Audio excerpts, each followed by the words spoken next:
मैं doctor R के पुरोहित, आपका स्वागत है। आज संविधान संशोधनों के अंतर्गत क्रमांक 52 और 69वें संशोधन की चर्चा करेंगे। सबसे पहले संवैधानिक संशोधन क्रमांक 52 की चर्चा करें, अर्थात 52वां संविधान संशोधन आज हमारी चर्चा का विषय होगा। यह संशोधन 1985 में किया गया। इसकी पृष्ठभूमि क्या थी? वस्तुतः 1967 के बाद दल बदल हमारे निर्वाचित प्रतिनिधियों के द्वारा इतना अधिक होने लगा जिसकी कोई सीमा या कोई बंधन नहीं रहा। 1967 में वस्तुतः इसके पहले की राजनीतिक स्थिति क्या थी? 1952 में पहला चुनाव हुआ, 1957 में दूसरा चुनाव, 1962 में तीसरा चुनाव हुआ। 1967 में जब चौथा आम चुनाव हुआ, उस समय तक देश की राजनीतिक स्थिति ऐसी हो गई थी कि पंडित नेहरू का स्वर्गवास 1964 में हो चुका था। 1966 में लाल बहादुर शास्त्री जी का भी देहावसान हो गया था और 1966 में श्रीमती इंदिरा गांधी प्रधानमंत्री बन गई थी। पूरे देश में कांग्रेस की स्थिति पतली होने लगी थी, क्योंकि शुरुआती दौर में श्रीमती गांधी ने वह अपना पराक्रम नहीं दिखाया जो एक प्रधानमंत्री को दिखाना चाहिए था। अब बिल्कुल स्वाभाविक है, क्योंकि पहली बार श्रीमती इंदिरा गांधी प्रधानमंत्री बनी थी तो अनेक प्रकार की समस्याएं उनके सामने आईं, अनेक प्रकार के बाधाओं का उनको सामना करना पड़ा। पूरे देश को संगठित और एकीकृत करने की चुनौती थी, दल को संगठित और एकीकृत करने की चुनौती थी। दल से उनको पूरा सहयोग नहीं मिल पा रहा था। तो इस प्रकार के तमाम प्रकार की परेशानियां आई। परिणाम स्वरूप 1967 के चुनाव में कांग्रेस को लोकसभा में स्पष्ट बहुमत हासिल नहीं हो पाया और तब फिर श्रीमती गांधी ने दूसरे दलों के सहयोग से अपने सरकार का निर्माण किया। तो इस 1967 के बाद हमारे निर्वाचित प्रतिनिधियों ने केवल पद प्राप्त करने के लिए इतनी बुरी तरह से दलों को छोड़ना शुरू किया, दूसरे दलों में शामिल होना शुरू किया, जिसकी मिसाल इसके पहले या इसके बाद आज तक देखने को नहीं मिलती। इसको हम भारतीय राजनीति के संदर्भ में आया राम गया राम की राजनीति के नाम से जानते हैं। मतलब कई ऐसे अवसर आए कि एक व्यक्ति चुनाव जीत गया, किसी दल की टिकट लेकर के चुनाव जीत गया और चुनाव जीतते ही उसने अपने दल को छोड़ने और दूसरे दल में शामिल होने की घोषणा कर दी है। ऐसे भी उदाहरण हैं।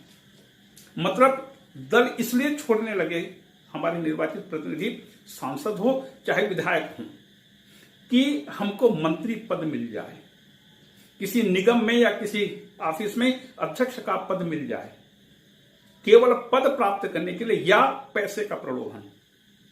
तो इतना ज्यादा हमारे निर्वाचित प्रतिनिधियों में देखा गया, इसके पहले कभी भी देखा नहीं गया था। और 1967 के बाद यह निरंतर क्रम के रूप में चलने लगा और हमारे देश में विशेष करके प्रांतों में जो सरकारें थी, उन सरकारों के लिए कब उनकी गति खत्म हो जाएगी, कब उनका बहुमत समाप्त हो जाएगा, कोई भरोसा नहीं रहा।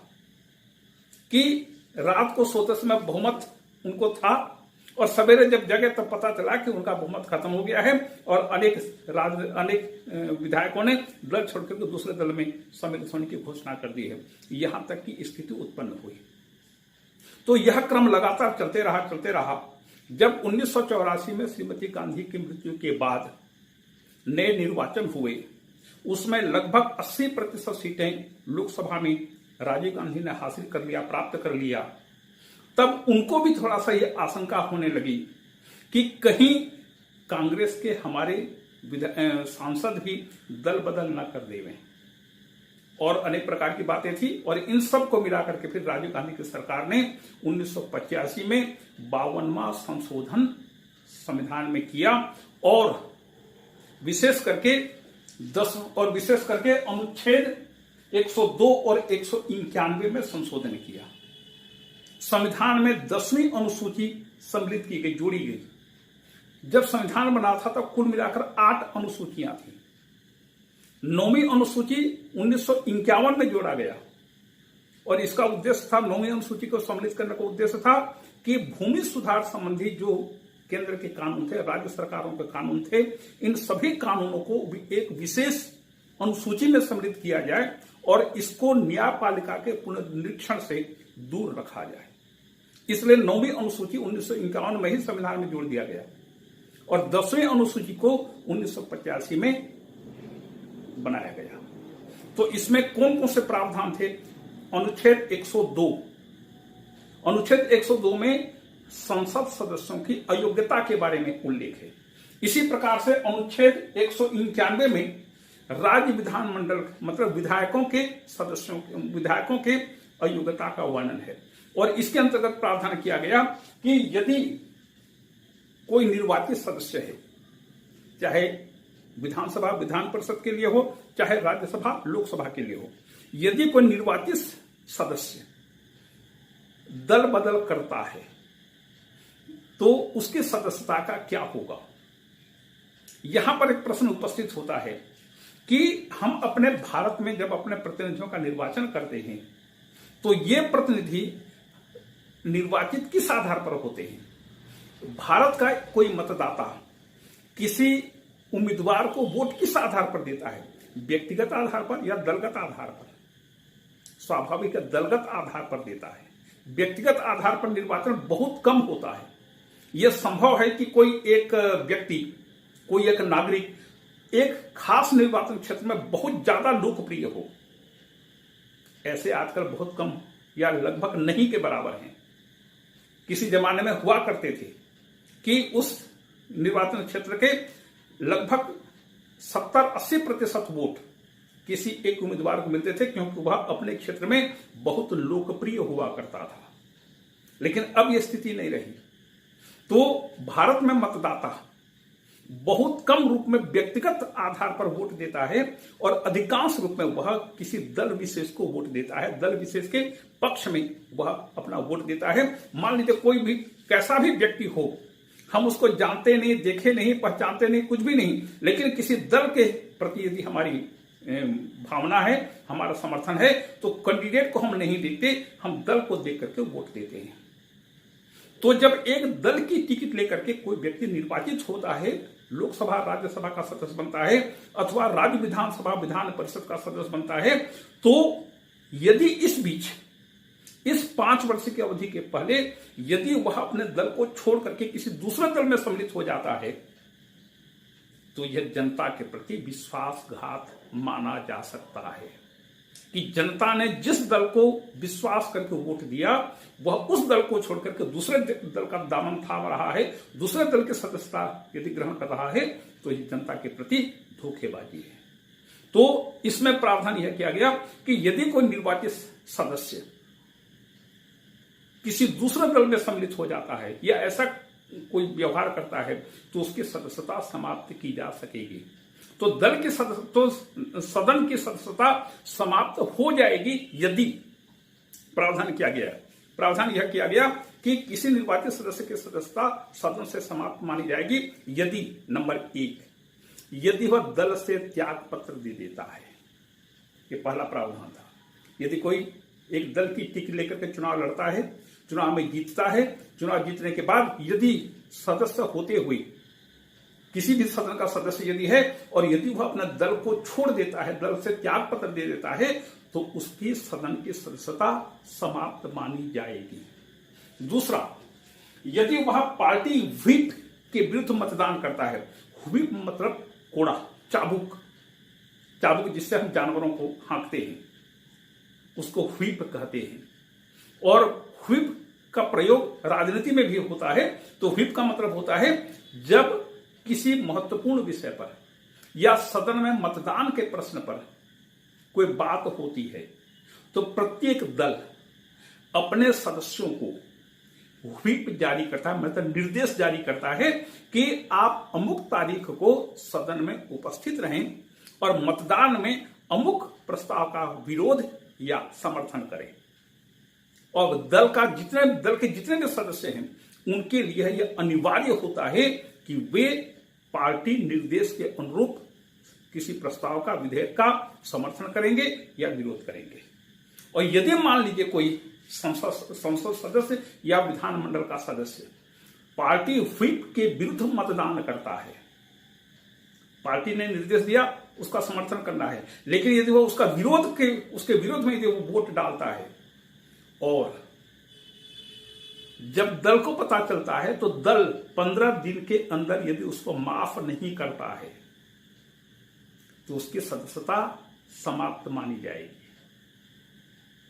पार्टी व्हिप के विरुद्ध मतदान करना और 15 दिन के अंदर दल के द्वारा उस सदस्य को क्षमा प्रदान न करना, ऐसी में उसकी सदस्यता समाप्त मानी जाएगी। तीसरा, यदि कोई निर्दलीय सदस्य, भारत में निर्दलीय सदस्य बहुत मात्रा में जीतते हैं, निर्वाचित होते हैं सदन में, यदि कोई निर्दलीय सदस्य किसी दल की सदस्यता ग्रहण कर लेता है तो भी उसकी सदस्यता समाप्त मानी जाएगी। और चौथा बिंदु है इसमें, यदि कोई मनोनीत सदस्य, राज्यसभा में 12 सदस्य, लोकसभा में 2 सदस्य एंग्लो इंडियन, अभी एंग्लो इंडियन का प्रावधान खत्म हो गया है।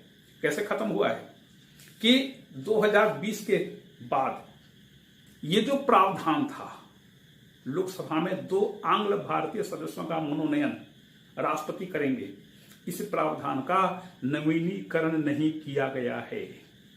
इस प्रकार से राज्य विधानसभाओं में 1 एंग्लो इंडियन मेंबर और लोकसभा में 2 एंग्लो इंडियन मेंबर्स को अब मनोनीत नहीं किया जा रहा है। राज्यसभा में 12 सदस्यों का मनोनयन अभी भी होता है। तो यदि कोई मनोनीत सदस्य मनोनयन के 6 माह के बाद यदि किसी दल का सदस्य बनता है, किसी दल का सदस्यता ग्रहण करता है, तो भी उसकी सदस्यता समाप्त मानी जाएगी। मतलब मनोनीत सदस्य यदि किसी दल में सम्मिलित होना चाहता है तो वह 6 माह के पहले किसी दल में शामिल हो जाएगा, अन्यथा उसकी सदस्यता बाद में समाप्त हो जाएगी। ये 4 बिंदु हैं। इसमें अपवाद है। अपवाद क्या है? यदि दल का विभाजन होता है और यदि 1/3 सदस्य दल, हमारे देश में, भारत में ऐसा 1-2 दल को छोड़ करके एक भी ऐसा राजनीतिक दल नहीं है जिसमें विभाजन न हुआ हो। प्रत्येक दल में विभाजन हुआ है। एक भी ऐसा दल नहीं है, जैसे बसपा है, पीएसपी, बहुजन समाज पार्टी, उसमें विभाजन नहीं हुआ है। बाकी सभी दलों में विभाजन हुआ है। तो यदि मान लीजिए दल में विभाजन होता है और उसके 1/3 सदस्य दूसरा दल बना लेते हैं, दूसरा ग्रुप बना लेते हैं, तो ये 1/3 सदस्य दल छोड़ देते हैं तो उनकी सदस्यता यथावत बनी रहेगी। इसी प्रकार से यदि मान लीजिए किसी एक दल का किसी दूसरे दल में विलय हो रहा है और उस दल के 2/3 सदस्य उसके पक्ष में हैं, 2/3 मतलब कि 3 में 2 सदस्य, 30 में 20 सदस्य। तो यदि मान लीजिए किसी दल का दूसरे दल में विलय हो रहा है और उस विलीनीकरण के पक्ष में उस दल के 2/3 सदस्य हैं, तो फिर उनकी सदस्यता भी यथावत बनी रहेगी। ये अपवाद है। इस विषय में दल बदल या दूसरे दल में सम्मिलित हो जाना, विलय कर देना, इस विषय में जो भी विवाद होंगे या ये 4 बिंदुओं के आधार पर जो भी विवाद होगा उस पर अंतिम निर्णय सदन का सभापति या अध्यक्ष करेगा। न्यायपालिका इसमें कोई हस्तक्षेप नहीं कर सकती। स्पीकर, लोकसभा या विधानसभा के संदर्भ में स्पीकर और राज्यसभा और विधान परिषद के संदर्भ में सभापति ही अंतिम निर्णय लेंगे और इस पर कोई न्यायपालिका में चुनौती नहीं दी जा सकती। लेकिन आजकल कानून और संविधान की व्याख्या की बात आ जाती है तो सर्वोच्च न्यायालय को हस्तक्षेप करने का मौका मिल जाता है। यह है दल बदल निषेध अधिनियम 1985, इसी को कहते हैं। अब अगले संविधान संशोधन की चर्चा करें। इसमें एक ही कमेंट्स किया जा सकता है। वह कमेंट यह है, पहले चिल्हर भाव से दल बदल होता था, 1, 2, 4 इस प्रकार से चिल्लर भाव से दल बदल होता था, पैसा कम, उनको प्रलोभन में पैसा कम दिया जाता था, या 1, 2, 4 यदि दल बदल कर रहे हैं, किसी की सरकार को गिराना है, किसी की नई सरकार बनानी है, तो विधायकों को प्रलोभन दिया जाता था, मतलब रिश्वत दिया जाता था, पैसा दिया जाता था, उनको खरीद लिया जाता था और इस प्रकार से उनको अपने दल में सम्मिलित कर लिया जाता था। ये प्रवृत्ति कुछ लोगों तक सीमित थी। अब 2/3 सदस्य या 1/3 सदस्य फोड़ रहे हैं। पहले चिल्लर भाव से होता था भ्रष्टाचार, अब थोक भाव से भ्रष्टाचार होने लगा है। क्योंकि हम भारतीयों की आदत होती है हर काम में एक बाईपास रोड निकाल देना, पतली गली से निकल जाना, यह हम लोगों की प्रवृत्ति है। तो पहले कम रूप में भ्रष्टाचार होता था, अब थोक भाव से भ्रष्टाचार होने लगा है। अब देखें 69वां 69th अमेंडमेंट ये हुआ 1991 में, संसद के दोनों सदनों से पारित हुआ, राष्ट्रपति का हस्ताक्षर हुए और फरवरी 1992 में इसको प्रवर्तित किया गया, लागू किया गया। और ये दिल्ली के बारे में इसके अंतर्गत प्रावधान किया गया है। दिल्ली को विशेष दर्जा दिया गया और उसका नाम दिया गया NCR, national capital region, NCR किया गया। इसके अंतर्गत संसद ने कानून बना करके 69वां संसद को कानून बनाने का अधिकार दिया गया और इसमें 2 नए अनुच्छेद जोड़े गए संविधान में। ये अनुच्छेद कौन कौन से हैं? अनुच्छेद 239 ए या क और दूसरा अनुच्छेद है 239 AB या क ख। इस प्रकार से 2 नए अनुच्छेद जोड़े गए और उसमें दिल्ली के बारे में एक नई व्यवस्था की स्थापना की गई। वह नई व्यवस्था क्या है कि दिल्ली को विशेष दर्जा देते हुए एक विधानसभा के गठन का प्रावधान किया गया। विधानसभा के सदस्य संख्या कितनी होगी इसके बारे में संसद को कानून बनाने का अधिकार दिया गया। जैसे पांडिचेरी पहले केंद्र शासित प्रदेश था, वहां पर भी उसको भी राज्य का दर्जा दिया गया, वहां पर भी विधानसभा, मंत्रिमंडल, मंत्रिपरिषद और मुख्यमंत्री का पद स्थापित किया गया। इसी प्रकार से दिल्ली के बारे में भी 69वें संशोधन के अंतर्गत प्रावधान किया गया है। तो यहां पर एक विधानसभा होगी, विधानसभा के सदस्यों की संख्या संसद ने कानून बना करके 70 निर्धारित की। यहां पर एक मुख्यमंत्री होगा, राज्यपाल, उपराज्यपाल, पहले प्रशासक होता था, उसको उपराज्यपाल का नाम दिया गया, लेफ्टिनेंट गवर्नर। उस लेफ्टिनेंट गवर्नर की सहायता और परामर्श के लिए एक मंत्रिपरिषद होगी जिसका मुखिया, जिसका अध्यक्ष मुख्यमंत्री होगा। यह प्रावधान किया गया। तो मंत्रिमंडल, मंत्रिपरिषद और मुख्यमंत्री के पद की स्थापना की गई और विधानसभा के गठन की मंजूरी दी गई।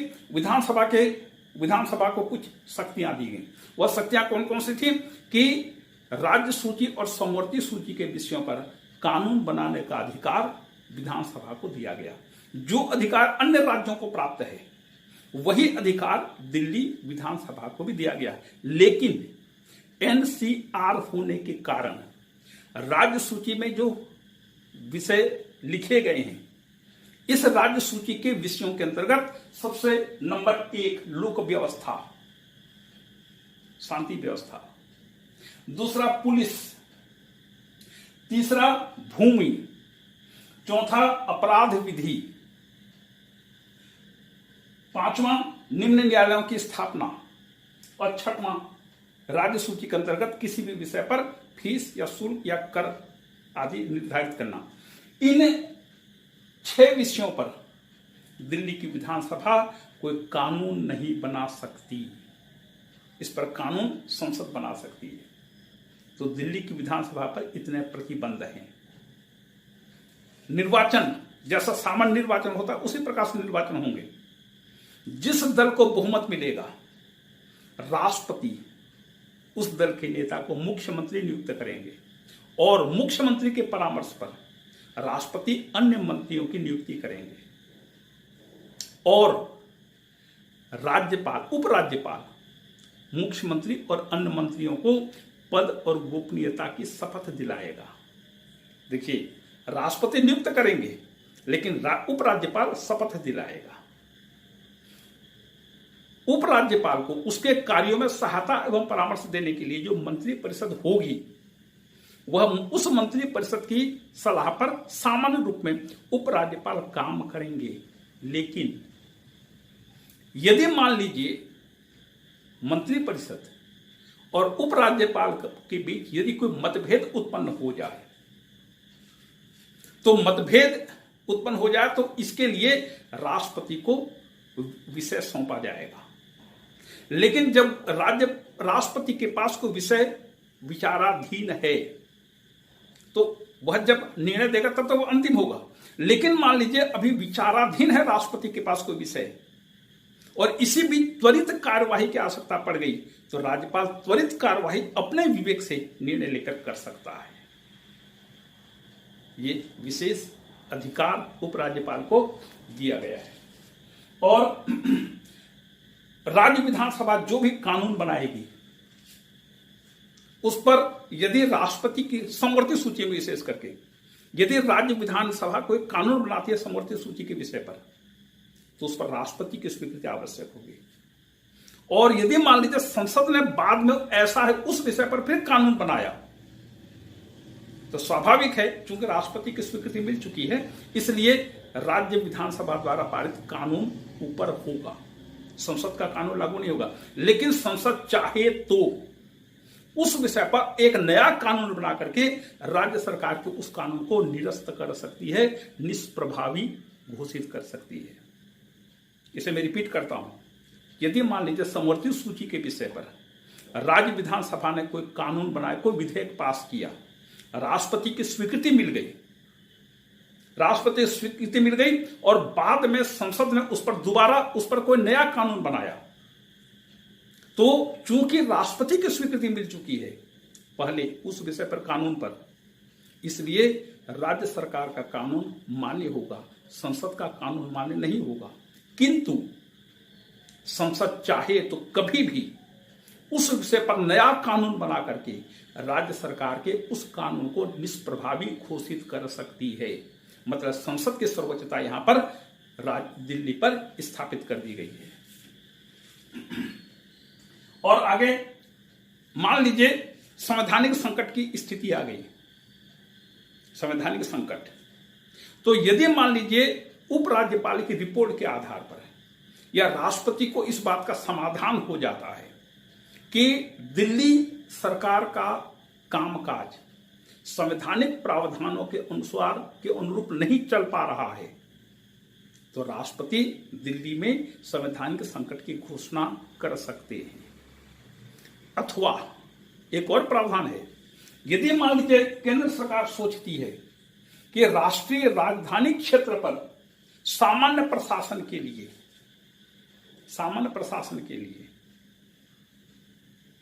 संवैधानिक संकट की घोषणा करना आवश्यक है, व्यापक हित में, राष्ट्रीय राजधानी के व्यापक हित में। यदि केंद्र सरकार सोचती है कि इस सरकार को भंग कर दिया जाए, विधानसभा को निलंबित कर दिया जाए, तो भी मतलब संवैधानिक संकट की घोषणा कर दी जाए, तो राष्ट्रपति संवैधानिक संकट की घोषणा कर सकता है। यह है दिल्ली के बारे में विशेष उपबंध। और अभी एक बहुत मजेदार विवाद चल रहा है कि दिल्ली में काम करने वाले अधिकारियों और कर्मचारियों की नियुक्ति, पदस्थापना और स्थानांतरण का अधिकार किसे है। सर्वोच्च न्यायालय ने इस विषय पर कहा कि इस विषय में दिल्ली सरकार को अधिकार है। केंद्र ने क्या किया, एक नया अध्यादेश जारी करके दिल्ली सर्वोच्च न्यायालय के इस निर्णय को निष्प्रभावी बना दिया। फिर दिल्ली सरकार ने केंद्र सरकार के विरुद्ध सर्वोच्च न्यायालय में याचिका दायर की कि यह आपके निर्णय के विरुद्ध है।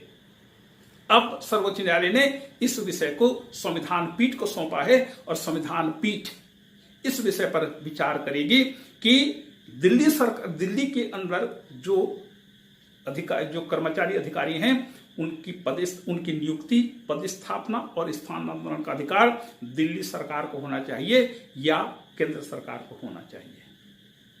यह है दिल्ली के बारे में विशेष उपबंध है। वैसे एक बात आप ध्यान में रखें कि जो आपको प्राप्त है उस पर आपको संतुष्ट होकर के काम करना चाहिए।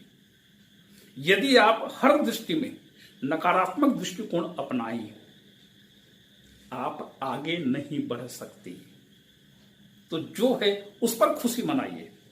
यदि मान लीजिए आपके पास साइकिल है आने जाने के लिए, मोटरसाइकिल नहीं है, तो आप साइकिल को एंजॉय करिए। लेकिन मोटरसाइकिल की चाह में साइकिल के प्लीजर को, साइकिल के सुख को, आनंद को मत छोड़िए। जो नहीं है उसके बारे में क्यों सोचना, जो है उसका उपभोग करना। जो आपके पास है उसको पसंद करना स्वीकार कर लीजिए, उसको स्वीकार करना मान लीजिए।